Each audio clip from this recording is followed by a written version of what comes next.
നവരാത്രിയുടെ രണ്ടാം ദിവസമായ ഒക്ടോബർ 4 വെള്ളിയാഴ്ച ദേവി ബ്രഹ്മചാരിണിയെയാണ് ആരാധിക്കേണ്ടത്.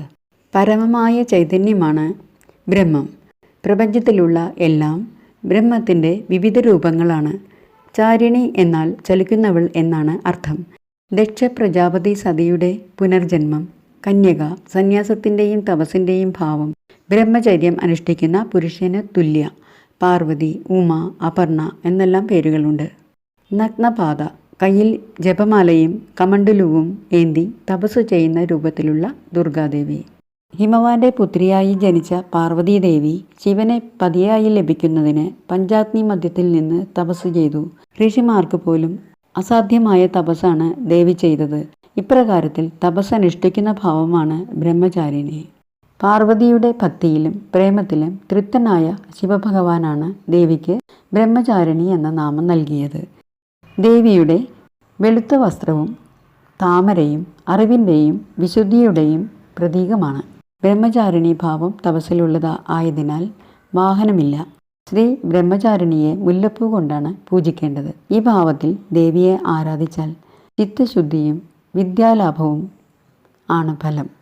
നവരാത്രി കാലത്തെ 9 ദിവസവും ഉപവസിക്കാനുള്ള ശക്തിയും ഉൾക്കരുത്തും ഭക്തർക്ക് ലഭിക്കുന്നത് ബ്രഹ്മചാരിണി ഭാവത്തിൻ്റെ പ്രഭാവത്താലാണെന്ന് വിശ്വസിക്കുന്നു. പ്രാർത്ഥിക്കേണ്ട ധ്യാനം പറയാം.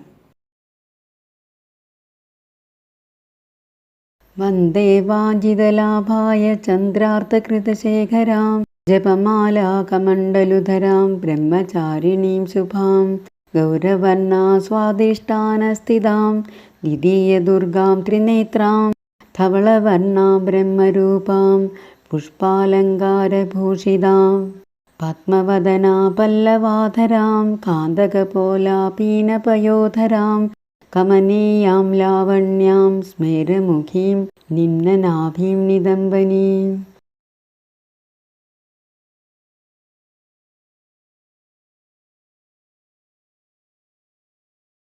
ബ്രഹ്മചാരിണി സ്തോത്രം.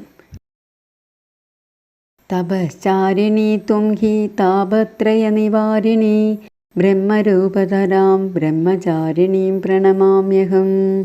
നവചക്രഭേദിനി ത്വം ഹി നവ ഐശ്വര്യപ്രദായിനി ധനദാം സുഖദാം ബ്രഹ്മചാരിണീം പ്രണമാമ്യഹം.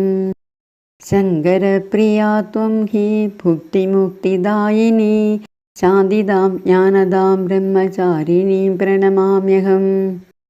ഓം ബ്രഹ്മചാരിണീ ദേവ്യയേ നമഃ. ഓം ബ്രഹ്മചാരിണീ ദേവ്യയേ നമഃ.